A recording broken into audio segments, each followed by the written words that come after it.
નમસ્કાર. આજની આપણી આ ઊંડાણપૂર્વક ચર્ચાનો વિષય છે શ્રી પ્રેમાનંદજી મહારાજ દ્વારા અપાયેલું જ્ઞાન. આ જે માહિતી છે એ ગુજરાતી TV.com પર સેવક માધવ જસાપરા દ્વારા પ્રકાશિત થયેલ છે અને તારીખ હતી 18/08/2025નો સત્સંગ પ્રસંગ. આપણો હેતુ એ છે કે જીવનમાં જે સંઘર્ષો આવે છે એની વચ્ચે શાંતિ અને કહી શકાય કે પરમાનંદ કેવી રીતે મળે એ મહારાજજીના ઉપદેશોમાંથી સમજવું. તો ચાલો આપણે આ સ્ત્રોતમાંથી મુખ્ય મુદ્દાઓ તારવીએ. ચોક્કસ. આ સત્સંગમાં મહારાજજીએ શ્રોતાઓના ઘણા અલગ અલગ પ્રશ્નોના ઉત્તર આપ્યા હતા. એટલે એમાં દુઃખ, મનની અશાંતિ, પછી ભક્તિનો માર્ગ અને રોજબરોજના જીવનમાં આધ્યાત્મિકતા કેવી રીતે લાવવી એ બધા વિષયો હતા. આપણે પ્રયત્ન કરીશું કે એમના માર્ગદર્શનનો જે સાર છે એને સમજી શકીએ.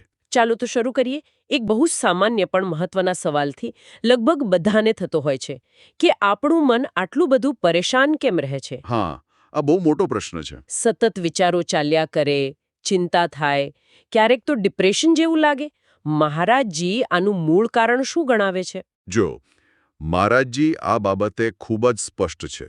એમનું કહેવું છે કે જે મનની અશાંતિ છે, નકારાત્મક વિચારો છે, પેલું ઓવરથિંકિંગ જેને કહીએ, હા, વધુ પડતું વિચારવું, બરાબર, અને ડિપ્રેશન જેવી સ્થિતિઓ, આ બધું મુખ્યત્વે આપણા ભૂતકાળના અને વર્તમાનના જે પાપ કર્મો છે, એટલે કે પાપાચરણ, એની સાથે જોડાયેલું છે. એમણે તો સીધું જ કહ્યું, પાપનું ફળ છે અશાંતિ, દુઃખ, ચિંતા, શોક, ભય. આ એનું પરિણામ છે. અચ્છા, એટલે કારણ પાપ કર્મ છે. તો પછી એનું કોઈ ઉકેલ, કોઈ રસ્તો ખરો? હા, હા, સારી વાત એ છે કે ઉકેલ પણ બતાવ્યો છે. મહારાજજી બહુ ભારપૂર્વક ભગવાનના નામ જપ પર ભાર મૂકે છે. એટલે કે ભગવાનના નામનું સતત સ્મરણ કરવું.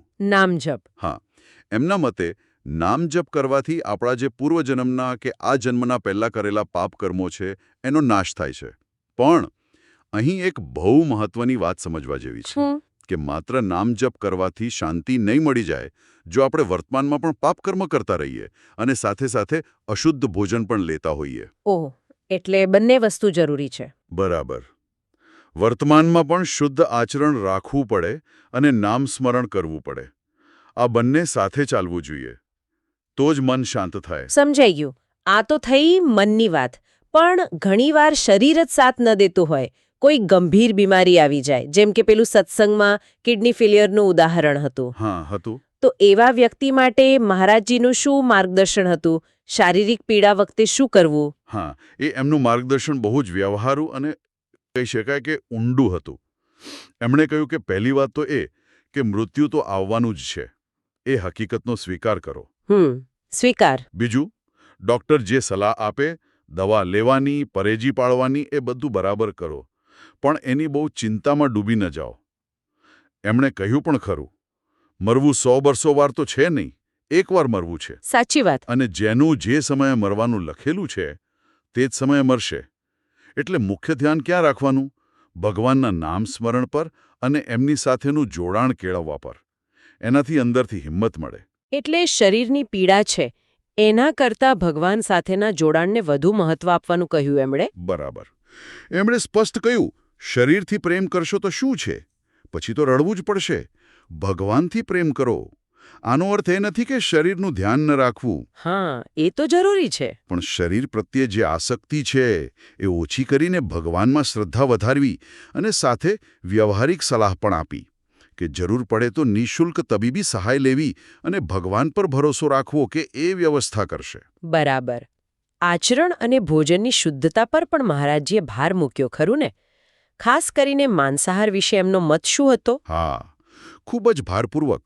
તેઓ માંસ, ઈંડા આ બધાના સેવનનો સખત વિરોધ કરે છે. એને નકારાત્મક કર્મ અને માનસિક અશુદ્ધિનું કારણ ગણાવે છે. અચ્છા. એમણે કહ્યું કે આ મરઘો, મરઘી, બકરો, બકરી, ઈંડું આ ખાવાથી કોઈ બળવાન નથી બનતું. ગંદુ ભોજન બુદ્ધિને ભ્રષ્ટ કરે છે. આ વાત સમજાવવા એમણે નીવ એટલે કે પાયાનું ઉદાહરણ આપ્યું. નીવનું ઉદાહરણ? એ શું હતું, જરા સમજાવશો? વાહ!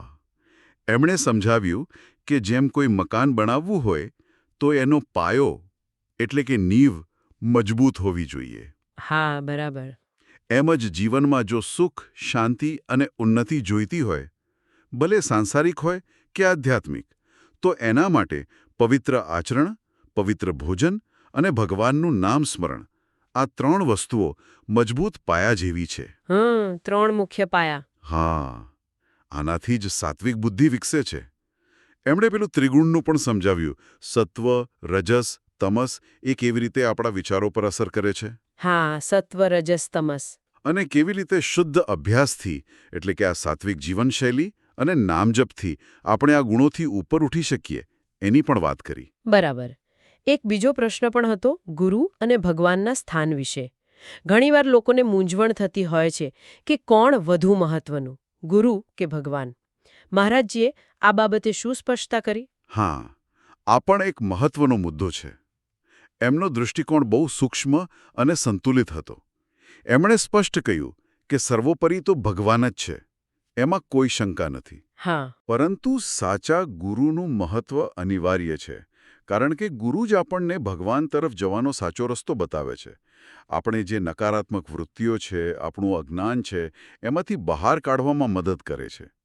એમણે પેલું તુલસીદાસજીનું પદ પણ ટાંક્યું, મોરે મન પ્રભુસ વિશ્વાસા, રામ તે અધિક રામ કરદાસા. હા, એનો અર્થ શું? એનો અર્થ એ નથી કે ગુરુ ભગવાનથી મોટા છે, પણ શિષ્યના આધ્યાત્મિક પરિવર્તન માટે ભગવાન સુધી પહોંચાડનાર તરીકે ગુરુનું કાર્ય, એમનું મહત્વ અત્યંત અધિક છે. એટલે ગુરુ એક માધ્યમ છે, માર્ગદર્શક છે. બરાબર. ગુરુ તો દિવ્ય જ્ઞાનના મૂર્ત સ્વરૂપ છે. કેવલમ જ્ઞાન મૂર્તિમ કહ્યું છે એમને. એટલે શિષ્યએ ગુરુના ભૌતિક સ્વરૂપ સાથે નહીં, પણ એમના સિદ્ધાંત, એમના ઉપદેશ સાથે જોડાવાનું છે. એ જ આપણને પરમાત્મા સાથે જોડે છે. સમજાઈ ગયું. મહારાજજી વારંવાર નામ જપ અને શુદ્ધ આચરણ પર ભાર મૂકે છે, જેને તેઓ મજબૂત પાયો કહે છે. આ બધી ચર્ચા પછી મનમાં એક વિચાર આવે છે, જે કદાચ સાંભળનારા પણ વિચારી શકે કે આપણા આજના દોડધામવાળા જીવનમાં, રોજિંદા જીવનમાં એવો કયો એક નાનો પણ નક્કર શુદ્ધ પ્રયાસ કે આદત આપણે શરૂ કરી શકીએ, જેથી આ મજબૂત પાયાનું નિર્માણ શરૂ થાય. ભલે નાનું પગલું હોય, પણ શરૂઆત ક્યાંથી કરવી? આ એક વિચારવા જેવો પ્રશ્ન છે. તો આજે આપણે શ્રી પ્રેમાનંદજી મહારાજના આ સત્સંગમાંથી જે કંઈ સમજ્યા એનો સારાંશ કહીએ તો જીવનમાં સાચી શાંતિ અને દુઃખ સહન કરવાની શક્તિ એ બહારથી નથી આવતી. બરાબર. એ અંદરથી જ આવા છે. શુદ્ધ આચરણથી, સાત્વિક ભોજનથી, ભગવાનના નામ સ્મરણથી અને અતૂટ શ્રદ્ધા ભક્તિથી. અને આ બધું સાચા આધ્યાત્મિક જ્ઞાનના માર્ગદર્શન હેઠળ. ખરેખર. અને આ કોઈ મોટા સિદ્ધાંતો જ નથી, પણ જીવનમાં ઉતારવા માટેના, જેને કહેવાય ને, પ્રેક્ટિકલ સ્ટેપ્સ છે, વ્યવહારિક પગલાં છે. કોઈ પણ વ્યક્તિ આને અનુસરી શકે છે. આશા રાખીએ કે આજની આ ચર્ચા આપ સૌને ઉપયોગી નીવડી હશે. gujarati.tv.com ને લાઇક કરવાનું, આપના મિત્રો સાથે શેર કરવાનું અને ચેનલને સબસ્ક્રાઇબ કરવાનું ચૂકશો નહીં. અને હા, આપના જે પણ વિચારો હોય, અભિપ્રાય હોય, એ નીચે કોમેન્ટ બોક્સમાં જરૂર લખીને અમને મોકલજો. ફરી મળીશું.